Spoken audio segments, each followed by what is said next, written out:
Imagine handing a language model a picture. Behind the scenes, a vision backbone turns that picture into a long list of feature vectors, and a video turns into a much longer list still. But the language model wants a small, tidy, fixed number of inputs every single time. So how do you bridge that gap?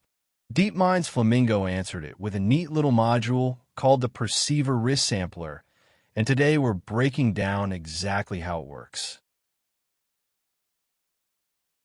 Let's start with the core mismatch, because everything about this design flows from it. Picture the raw output of the vision encoder. A small image produces a modest bundle of feature vectors. A big image produces many more, and a video with lots of frames produces an enormous pile. The count keeps changing, and a frozen language model simply cannot accept an input that shifts size every time. Now, picture what we actually want feeding into the model. A neat, compact set of tokens, the same number no matter what came in. Whether the vision side handed us 50 features or 5,000, the resampler promises to hand back a constant, fixed-size summary. That predictability is the whole point. So how does the resampler pull that off? Follow one image through the module, block by block. Everything begins on the left with the visual features. These come straight from the vision backbone, and their number varies wildly depending on the input. This is the messy variable pile we need to tame. At the center sit the learned latent queries. These are a fixed set of trainable vectors, and they are the real trick. During training, the model learns what visual information matters, and these queries carry that knowledge into every new image. Here, the queries reach out and cross-attend to the incoming features.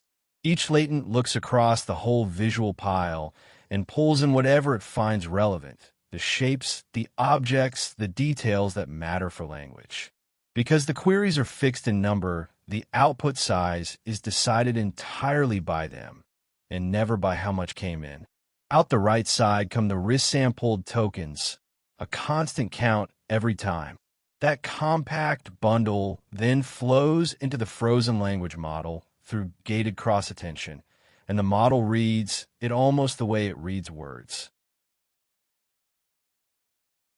Now, if you strip this module down to its essentials, 3 ideas do all the work. Learned latent queries. Rather than compressing features with a fixed rule, the resampler trains a small set of query vectors that discover what visual detail is worth keeping. They're the memory of the module. Attention that resamples.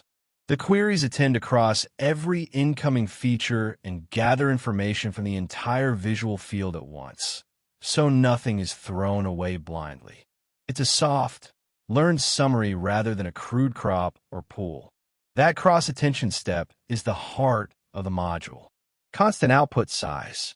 However many features arrive, big image, small image, or a long video with many frames, the module always emits the same fixed number of tokens.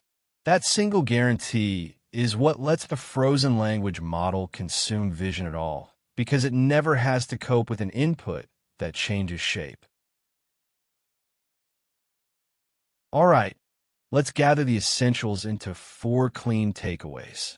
The Perceiver Resampler comes from DeepMind's Flamingo, and it solves the same problem as the Q-former, turning variable visual features into a fixed model input. Learned latent queries cross-attend to whatever visual features arrive, and they decide the output shape rather than the input deciding it.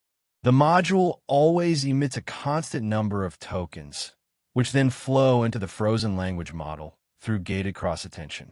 That constant bridge, the same size for any input, is exactly why Flamingo could handle images and video without retraining the giant language model underneath. Curious about more building blocks explain this plainly? Head over to Standarity.com and keep exploring.